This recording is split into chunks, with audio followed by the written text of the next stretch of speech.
చూడండి, సిద్ధాంతపరమైనటువంటి సంగతులను బట్టి, సత్యమును నమ్మడం నమ్మకపోవడాన్ని బట్టి మీకు రక్షణ కలుగునని బైబిల్ సెలవిచ్చట్లేదు.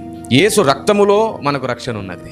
యేసు రక్తములో మనకు రక్షణ ఉన్నది. సత్యదేవుని నమ్ముట వలన మనకు రక్షణ ఉన్నది. భాషలు మాట్లాడినా మాట్లాడకపోయినా, వరములున్నా ఉండకపోయినా పరలోకానికి మాత్రం రావడం ఖాయమే. ఎందుకంటే ఆయన యందు నమ్మిక ఉంచి, ఆయన యందు విశ్వాసం ఉంచి, ఆయన రక్తమును ఆశ్రయించిన వారికి రక్షణ తథ్యం. వారు తమ పాపం నుండి విడిపించబడి నరకం నుండి విడిపించబడతారు. నమ్మి బాప్తిసం పొందినవాడు రక్షింపబడును అని రాయబడింది. కొన్ని సందర్భాల్లో మరణ పడకల మీద ఉన్న వారికి అప్పటికప్పుడు సువార్త చెప్పిన 1 డేలోనే వాళ్ళు చనిపోతారు పాపం, బాప్తిసం తీసుకోకుండానే. వారు నమ్ముతారు. అలాంటి పరిస్థితుల్లో బాప్తిసం తీసుకుంటేనే రక్షణ అనేటువంటి సిద్ధాంతం బోధ వారికి వర్తించదు. ఇలాంటి కొన్ని మినహాయింపులు వారి పరిస్థితిని బట్టి, యథార్థ సంఘటనను బట్టి సడలింపులుగా పరిశుద్ధాత్మ దేవుడు జరిగిస్తాడు. అతనికి బాప్తిసం లేకుండా రక్షణ వచ్చింది కదా, నాకు కూడా బాప్తిసం లేకుండా రక్షణ వస్తుంది కాబట్టి నేను బాప్తిసం తీసుకోను. అనవసరమైన సిద్ధాంతాలు అవి. రక్షణ పోయేది నువ్వు సత్యము నమ్మడం నమ్మకపోవడం కాదు, సత్యానికి విరుద్ధంగా నిలబడినప్పుడు రక్షణ పోతుంది.